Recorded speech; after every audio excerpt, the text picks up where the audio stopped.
le soir même du second tour, sur les plateaux de télévision, dans les commentaires, on n'avait pas plutôt appris le score que déjà on était passé à la suite.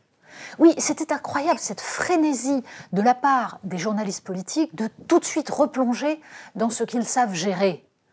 Les petites tractations, les appareils, les boutiques, bref, les législatives. Avec, dès le lendemain, un sondage sur ce que pouvait être une chambre issue de quoi, en fait, on n'en sait rien. Mais oui, puisque pour l'instant, il y a des tractations, il y a des discussions, personne ne sait qui sera candidat pour les 577 élections qui constituent les législatives, mais c'est pas grave, on fait des sondages, on projette, on explique, on commente, et puis on commente ce qu'on ne sait pas, ce qui peut-être est possible, mais dont on sait qu'en fait ça n'aura pas lieu. Bref, retour du business as usual. Et c'est bien quand même le problème.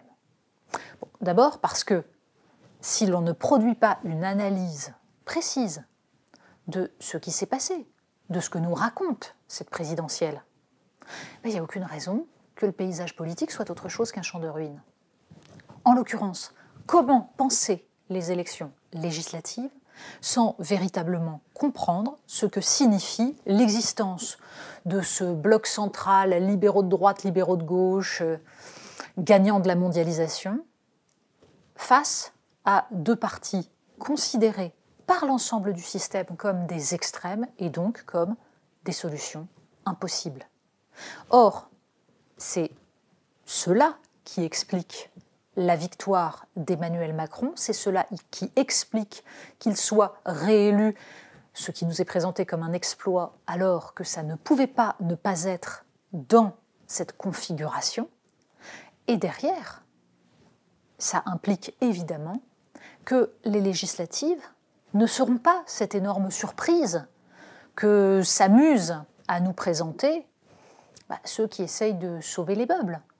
En effet, la position de Jean-Luc Mélenchon est très maligne. Oui, dans la Constitution, article 20, le gouvernement détermine et conduit la politique de la nation. Donc, en effet, c'est bien l'Assemblée nationale, issue des élections législatives du mois de juin, qui permettra de dire quelle politique sera menée. Sauf que ça, c'est en théorie.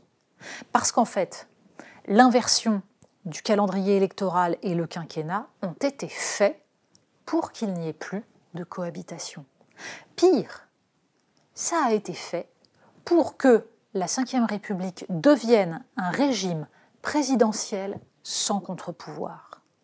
Et c'est ce qu'on observe depuis le moment où on est passé au quinquennat, à savoir des législatives qui systématiquement confirment le choix des Français avec une abstention qui augmente à chaque fois. On a dépassé les 50% pour une élection qui, normalement, devrait être une élection absolument cruciale, puisque les députés sont ceux qui vont délibérer et voter les lois. Normalement, c'est absolument essentiel, mais plus aucun Français ne le perçoit comme ça. Et le quinquennat a en fait été pensé par ses concepteurs pour être un double quinquennat. 10 ans avec des midterms, une clause de revoyure. Mais ce qui était conçu, c'était bien ça. Et Emmanuel Macron ne fait que profiter de cela dans un contexte où il a des adversaires qui ne peuvent pas le battre. Les tractations qui actuellement se mettent en place, chacun essayant de sauver les meubles, chacun essayant d'obtenir le financement pour son parti politique, car c'est l'autre élément essentiel, c'est bien des législatives que dépend le financement de chaque parti politique. Tout cela va se jouer dans les corridors, dans les coulisses, mais en fait, contrairement à ce qui devrait être, ce n'est pas à ce moment-là que les citoyens français vont décider réellement de la politique qui sera menée. Et c'est bien un dévoiement des institutions, un détournement de la démocratie dans la mesure où, à aucun moment, ils n'auront plus de prise sur ce qui va être décidé. À aucun moment, il n'y aura le moindre compromis. C'est ce qu'on a vu dans le premier quinquennat. Les oppositions, même quand elles essayaient d'être constructives, même quand elles essayaient de mettre en avant des amendements intéressants, intelligents, ont été balayées et inaudibles. La démocratie française ne va pas bien. L'abstention qu'on perçoit déjà, qu'on peut déjà prévoir pour le mois de juin, le prouvera encore une fois.